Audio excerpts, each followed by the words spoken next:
na ba ang lahat? Lagi-lagi!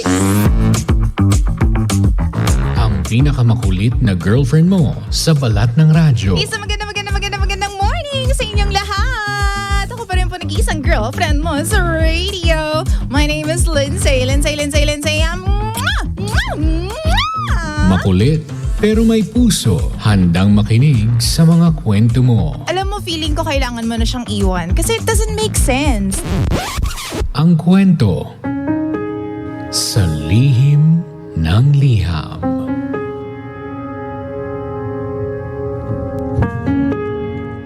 Mahal kong Lindsay. Just call me cool guy ng Pasig. I love your show, DJ Lindsay. So sana mapansin mo itong love story ko. Nagkaroon po ako ng girlfriend before. Tumagal kami ng almost 4 years. Yun nga lang, hindi po stable ang relationship namin. Kumbaga, magbe-break, magiging okay, magbe-break, tapos magiging okay ulit.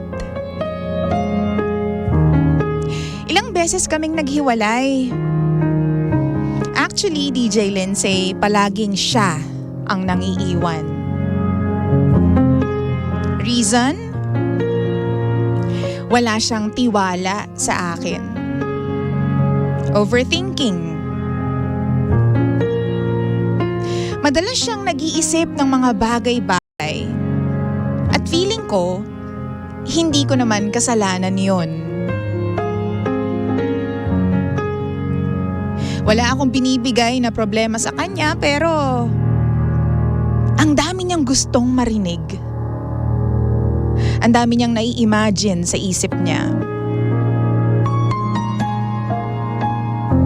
Siguro nga, kasalanan ko rin kasi hindi sapat yung assurance na binigay ko sa kanya. So every time she came back, tinatanggap ko. Kasi ang sabi ko nga, mahal ko. But not until our 4th breakup. This time, ako yung nakipag-break. Ako yung nang iwan sa kanya. Hindi ko alam. Basta isang araw, nagising na lang ako at pakiramdam ko, hindi ko na siya mahal. So nakipag-break ako sa kanya. Sabi ko, ayoko na talaga. Sabi ko sa kanya, wala na akong nararamdaman na pagmamahal sa'yo.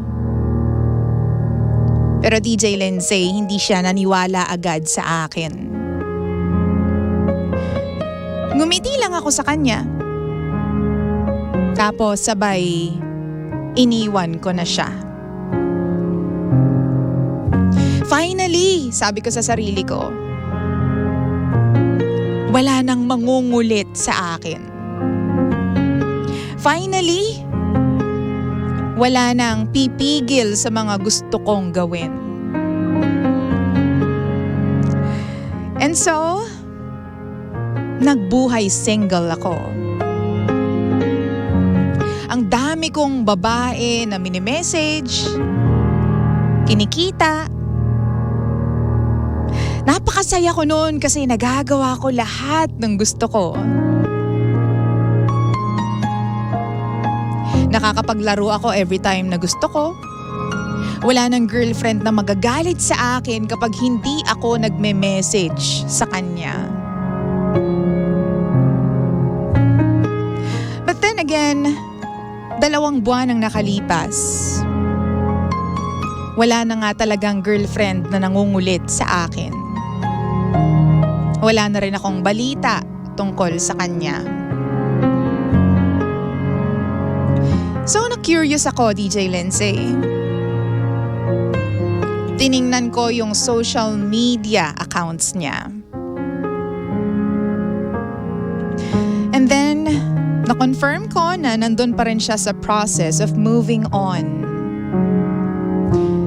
Lahat ng post niya were all about me. Kinamusta ko siya. Nag-chat kami. Naging mahaba yung usapan at hindi ko alam kung anong pumasok sa isip ko kasi inaya ko siyang magkape. Nung una, okay naman. Nagkwentuhan kami about friends hanggang sa napunta na sa amin yung usapan. Hindi na niya pinilit yung sa aming dalawa. Ang sabi niya, tanggap niya na raw. Pero yung mga sumunod na linya niya, yung hindi ko makakalimutan. Ang sabi niya sa akin, ayokong mag-move on. Oo, tanggap ko na lahat. Pero merong parte sa akin na umaasa pa din. Gusto ko sana na makita muna kitang maging masaya bago ako mag-move on sa panibagong chapter ng buhay ko. Saka na lang ako magiging masaya sa iba kapag nakita kong masaya ka na.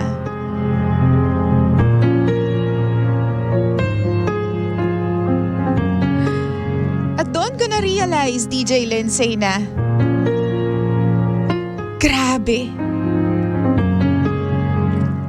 Ako pala yung dahilan kung bakit nasayang yung 4 na taon namin.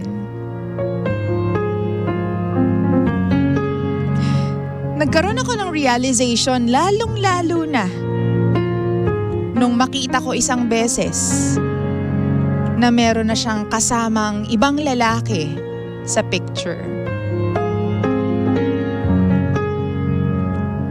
It hit me hard, DJ Lindsay. Siguro nga napagod lang ako, pero siya pa rin ang pahinga ko. Siguro nga nagsawa lang ako, pero siya pa rin ang gusto ko. Nalungkot lang ako,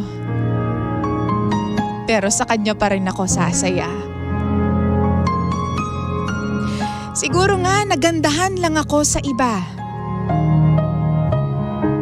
pero siya pa rin ang laman ng puso ko.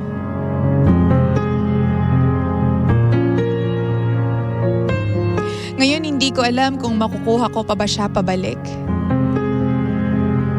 Pakiramdam ko in love sa kanya yung lalaki. At lahat kayang gawin para sa kanya. At ngayon, DJ Lindsay, nagsisisi po ako. Puro memories na lang ang meron ako sa aming dalawa.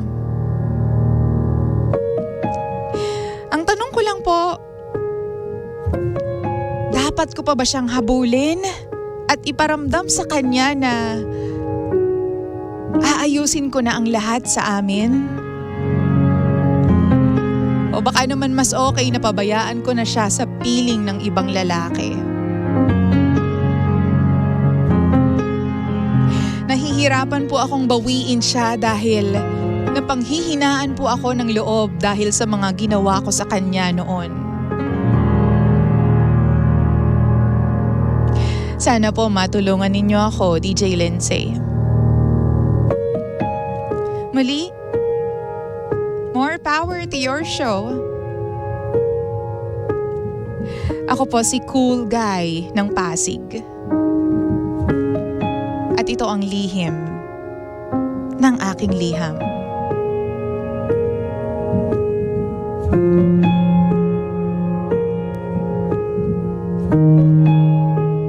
Lihim ng liham.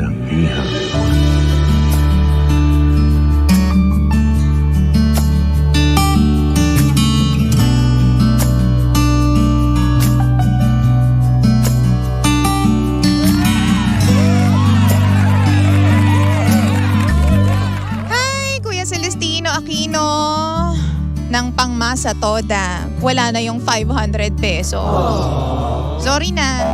Pero mamaya tatawagan ka namin para malaman kung ikaw ba ay goods pa sa 200 pesos. Kapag sumagot ka, di okay, ganyan. Pero kapag hindi ka sumagot, wala kang 200 pesos. Wow! Ganun lang. Naapektuhan ako dito sa lihim ng Liam story natin for today. Kaya medyo pumaba yung energy ko. Nakakaloka naman. Affected ka much, girl? Hindi, totoo naman. Kasi naramdaman talaga natin. Well, ako, naramdaman ko na talaga nagsisisi yung lalaki. Pero kasi, ang pagsisisi ay laging nasa huli. Sabi nga nila, di ba? Wow! Sige, try mong magsisi sa unahan. Sa umpisa. Di ba? Try mo lang. Mahirap at saka imposible yon. Hello po sa mga nakikinig sa atin na tulad ni Cool Guy ng Pasig. Hello po sa mga nakikinig sa atin dyan sa Pasig City. Oo, ang lupain ni Biko Soto, Mayor. May nandyan pala kami nung isang araw. Hello po sa inyong lahat. Oo. Hoy, mahirap nga talaga. Kasi naman sinasabi ko sa inyo kapag ang babae, di ba, overthinker, malamang sa alamang merong mga pinagdaanan yan na alam mo yun, pain, na problema nung nakaraan bago pa siya mapapunta sa'yo. Wow! And I do understand as well na hindi mo naman talaga responsibilidad or alam mo yon, hindi mo problema kung meron siyang trauma before. Pero bilang ikaw yung partner niya, kahit papano, you should do something about it. Diba? Oo, responsibilidad natin ang ating mga sarili. Oo, tayo lang ang makaka-heal at makakagamot sa lahat ng pain na nararamdaman natin at hindi natin siya dapat iasa sa ibang tao, more so sa mga karelasyon natin, diba? Wow! But then, ano ngang gagawin mo kung hindi ma-heal at hindi magamot ng taong yon yung sugat niya? Diba? Ang tendency is, syempre dapat tulungan natin siya, diba? Hindi yung tipong nasasaktan na nga siya, wala ka lang gagawin, oo, diba? Susundutin mo lang ng konti, gagamutin mo ng konti, tapos iiwanan mo na agad. Diba? Hindi ganun yun, Mars. Diba? We should help him or her heal, diba? From all the traumas. Hindi man 100% yung pagtulong na gagawin mo because, you know, imposible naman talaga na 100% magamot mo yung trauma na yan. Pero kahit paano makadagdag man lang tayo doon sa comfort na maaari nilang maramdaman kapag, alam mo yon, binigyan natin sila ng assurance, diba? Malamang yung girlfriend niya ay nanggaling sa, alam mo yun, hindi magandang relasyon before you came into her life. And malamang sa alamang din, meron ka sigurong nagawa in the past. May record ka, bakla. May record ka ng hindi kagandahan na relasyon or baka naman mamaya sa 4 na taon na yon, meron kang nakatext na iba. Oo, o kaya naman meron kang, alam mo yun, niloko mo siya with some other women, ganyan, kaya ganyan na lang yung pag-overthink niya. Hindi natin alam kung ano po ang rason, diba? But one thing's for sure, kailangan niya ng assurance. Assurance na hindi mo na ibigay sa kanya at imbes na ibigay mo sa kanya, iniwan mo pa siya. Wow! Oo, talaga naman nakaka-toxic talaga, diba? Yung sinasabi niya na lagi na lang siya nakikipag-break sa akin, DJ Lindsay. Pero nung huli, ako na talaga yung nakipag-break sa kanya kasi hindi ko na kaya. Siguro nga, nakakabwisit naman talaga yung every time na mag-aaway kayo, break agad yung solusyon, di ba? Pero kasi, kapag mahal mo, hindi mo susukuan. Maaaring mapagod ka lang, pero hindi ka susuko at hindi ka titigil sa pagmamahal dun sa tao na yun. Ngayon binitawan na ni Cool Guy ng Pasig. Binitawan niya na si Ante. Tapos ngayon, di ba, tapos na si Ante doon sa grieving stage. Natanggap niya na ang mga pangyayari.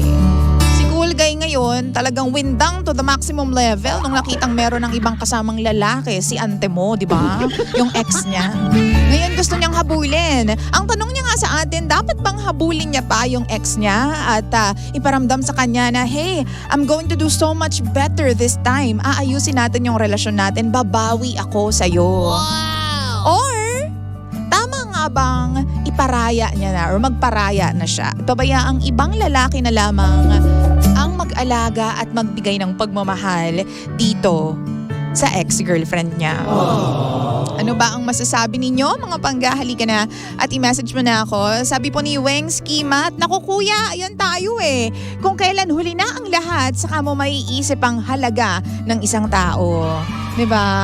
Sabi naman po dito ni Alicia Guevara, hindi na nakita, nakita mo na pala na masaya na siya. Napaka-selfish mo naman at isa pang babaero mo, diba? Talagang nasa huli ang pagsisisi, buti nga sa'yo talaga. Galit na galit, ate. Oo. Sabi naman po dito ni Marge, nakakagigil ka kuya, siguro may trust issues si ate girl. Sana inunawa mo na lang or pinag-usapan nyo na lamang dalawa. Sabi naman ni Crisanto, kung mahal niya, ipaglaban niya. Pero kung hindi nalalaban ng babae para sa relasyon, itigil na lang. Respeto sa bago. Makaka-move on din si kuya, promise. Oh. Sabi naman ni Agnes, naku, ganun talaga Mr. Cool Guy, malalaman mo ang halaga ng isang tao kapag wala na siya sa tabi mo. Wow! Sabi pa dito ha, sino ba yung mga nagme-message? Sabi dito, naku nagpa-flood. Uy, huwag po kayo mag-flood. Mga pangga, oo. Sabi ni Kim, kung alam mong masaya na siya, huwag ka nang umeksena. Kasalanan mo naman yon. Oo, sabi pa dito ng isa pang pangga natin, hoy Joy, Pablo, hayaan mo na siya kuya. Since masaya na pala siya sa iba, kung kayo naman talaga sa huli, kayo kahit ano po ang mangyari. Always watching. Nandito po ako sa Sydney. Hello po sa mga nandyan sa Sydney. Ay, nakikiusap po ako. Huwag tayong mag-flood, no? Kasi hindi ko makita yung ibang mga messages. Let's give chance to others naman, ha? Ayan, no? Puro yun na lang lagi.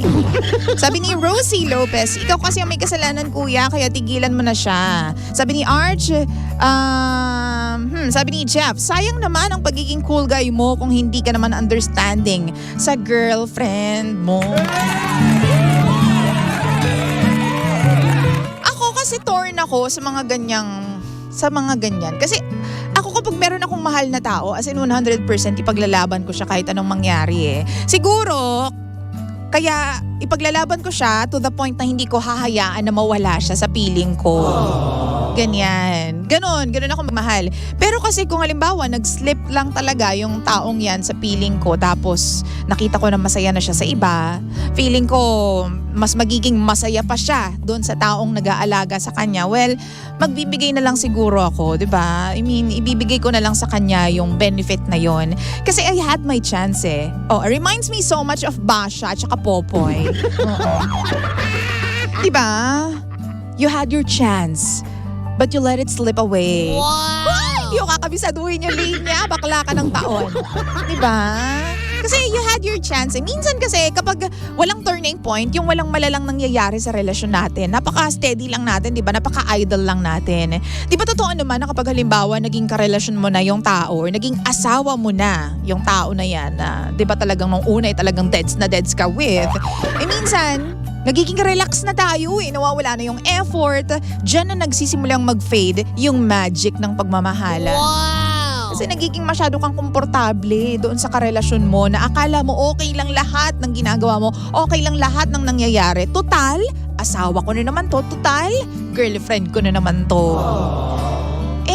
Ako naniniwala ako na yung panliligaw dapat talaga. I'm so sorry sa mga lalaki, no? Pero ang pagpapakilig sa aming mga babae, dapat yan walang expiration date yan, di ba? Oo. Kasi kaming mga babae gusto namin yung lagi kaming kinikilig. Hindi yung kapag umiihi lang kaming kinikilig. Totoo naman. Siyempre gusto namin yung nilalambing kami ng mga lalaki, kinikilig kami, di ba? Nasisweetan kami sa mga lalaki.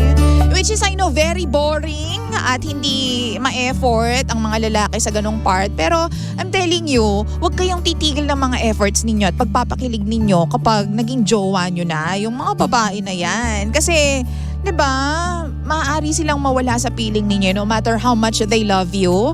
Oo, she loves you, no kuya? Kahit gaano ka pa kamahal ng isang babae, kapag feeling niya hindi na siya nagiging importante, kasi nga hindi mo na siya ine-effortan, maaaring, di ba, mawala yung feelings, tapos mawala na rin yung relasyon. Feeling ko lang naman ganun yung nangyayari. Di ba? sabi pa dito, Sen, ganun talaga, wala namang nagsisisi sa una pa lang. Sabi dito ni Arch, sometimes kasi when you think you have fallen out of love, in reality, you just needed a break. You don't realize what you have until you lose it. That being said, kung talagang mahal mo siya, be happy na lang for her and move on. Oh. Yun yung pinakamasakit sa lahat eh. Mahal na mahal mo pa yung tao. Tapos, kailangan mo nang mag-move on sa kanya. Well, kasi nga, sabi nga natin, you had your chance. Alam mo kung naniniwala din naman ako na kung kayo talaga, di ba? Ewan ko lang minsan palusot lang kasi yan ang mga taong walang effort. At hindi alam ko anong gagawin nila. Pero kung naniniwala ako no, na kapag nag-exert ka pag pinroject mo yung isang tao, di ba? You're gonna win her back, 'di ba? Kung wag ka mawala doon sa sirkulasyon, kuya. 'Di ba? Kahit pa may girlfriend na, may boyfriend na siya, 'di ba? Once in a while, kamustahin mo pa rin siya. Be friends with her pa rin. Pero sa ngayon, nag-e-enjoy siya sa buhay niya. Ibigay mo muna sa kanya 'yon. Pero alam mo yung sumuporta ka na lang kasi who knows? Baka mamaya 'di ba? Isang phase lang 'yan sa buhay ninyong dalawa. Tapos kapag halimbawa hindi naging successful yung relationship na 'yan ni ante, baka malay mo babigyan ka rin ng another time or another chance ng langit or ng universe to do better this time, di ba? Malay mo mabigyan ka pa ng another pagkakataon.